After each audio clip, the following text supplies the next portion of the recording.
मैं बहुत आभारी हूं आप सबका कि आप यहाँ पर इतनी बड़ी संख्या में उपस्थित हैं। मुझे आपसे कुछ बात कहने का, संवाद करने का मौका मिल रहा है। आप सब मेरे बारे में जानते हैं कि मैं हिंदी भाषी हूं, मुझे मराठी बोलना नहीं आता। मैंने अभी थोड़ा मराठी पढ़ना सीखा है और मराठी कोई बोले तो मैं समझता हूं। बोलना शायद थोड़े दिन में सीखूंगा, फिर आपके बीच मराठी में व्याख्यान करूंगा। अभी आज मुझे आप माफ करेंगे, कभी शायद समय आएगा तो मैं मराठी में भी आपसे बात करूंगा। अपने देश की परिस्थिति जो है आज की, उसको ध्यान में रखकर हम लोग पिछले कई वर्षों से आजादी बचाओ आंदोलन चलाते हैं। उस आंदोलन का परिचय आप सबको है। ये आजादी बचाओ आंदोलन 1984 में यूनियन कार्बाइड की दुर्घटना के बाद शुरू हुआ था। भोपाल में आप जानते हैं कि एक बहुत बड़ा हत्याकांड हुआ था, गैस कांड हुआ था, भोपाल गैस कांड जिसका नाम था। उस गैस कांड में 3 दिसंबर 84 की रात को 22,000 लोग मरे थे।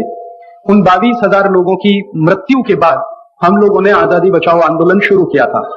और जब ये आंदोलन शुरू किया था तो उस समय उसका एक लक्ष्य था, और लक्ष्य ये था कि जिस अमेरिकी कंपनी ने भोपाल शहर के 22,000 लोगों का खून किया, उसको भारत से भगाना।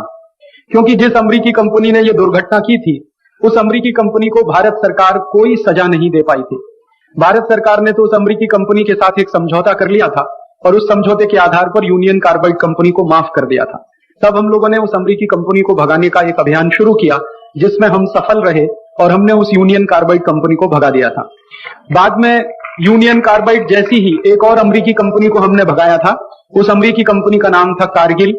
एक तीसरी अमेरिकी कंपनी को भगाया था भारत से, उसका नाम था ड्यू पॉन्ट। एक ऐसी अमेरिकन कंपनी को भगाया था हमारे देश से जो दारू बनाने के लिए आई थी। उसका राजस्थान में अलवर जिले में बहुत बड़ा प्रोजेक्ट लगने वाला था, जिस प्रोजेक्ट में वो कंपनी हर दिन 4 करोड़ लीटर दारू बनाने वाली थी। आप जानते हैं राजस्थान में भयंकर पानी का संकट रहता है, तो जिस क्षेत्र में पानी नहीं मिलता पीने को, वहां एक अमेरिकी कंपनी का दारू फैक्ट्री बने और उसमें 4 करोड़ लीटर दारू रोज बने और वो बाजार में बिके, तो वो हमें मंजूर नहीं था। हमने उस कंपनी को भी वहां से भगा दिया था। तो ऐसी कई कई अमेरिकी कंपनियों को भारत से भगाने का एक अभियान, इसी का नाम है आजादी बचाओ आंदोलन। इसी आंदोलन में मैं लगा हुआ हूं पिछले कई वर्षों से। बाद में हमें एक बात का और एहसास हुआ, और वो ये बात का एहसास हुआ कि सिर्फ अमेरिकी कंपनियों को ही भारत से भगाने का काम हम करेंगे तो उससे कोई बात नहीं बनेगी। क्योंकि अमेरिका के अलावा भी बहुत सारे दूसरे देशों की कंपनियां अपने देश में हैं। यूरोप की कंपनियां हैं, जापान की हैं, जर्मनी की हैं, फ्रांस की हैं। तब हम लोगों ने एक और अभियान शुरू किया 1991 के साल से कि सभी परदेशी कंपनियों को भारत से भगाना। फिर बाद में हम लोगों को एक और जानकारी मिली कि अगर सभी परदेशी कंपनियां भारत से भाग जाएं तो भी अपने देश में कुछ ऐसी समस्याएं हैं जिनका समाधान पूरा नहीं होगा।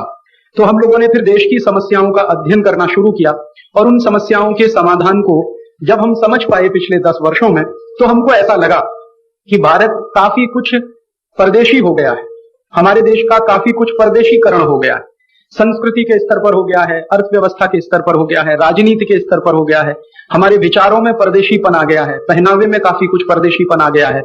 और अभी तो आप उससे भी गहरी बात अगर मैं कहूं, हमारी मान्यताओं में परदेशीपन आ गया है। अब जब किसी राष्ट्र और समाज की मान्यताएं बदलने लगती हैं, परदेशीपन उनमें आ जाता है, तो संकट बहुत गहरा होता है।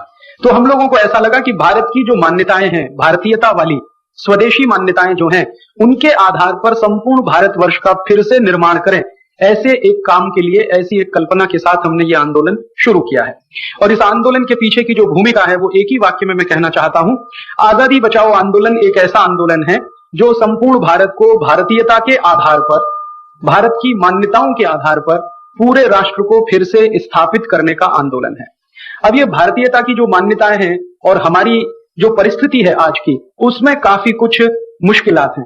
तो आज की परिस्थिति परदेशियत वाली है, विदेशीपन वाली है, और हम भारतीयता की बात कर रहे हैं। तो कई लोग तो कहते हैं कि राजीव भाई आप कहीं मूर्खता का काम तो नहीं कर रहे, आप तो बहाव के विरुद्ध काम कर रहे हैं। प्रवाह एक दिशा में है और आप उसके उल्टी दिशा में काम कर रहे हैं।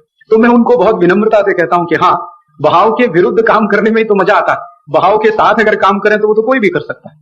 जो अनोखे काम होते हैं दुनिया में वो ऐसे ही होते हैं। तो कुछ ऐसी ही कोशिश हम कर रहे हैं।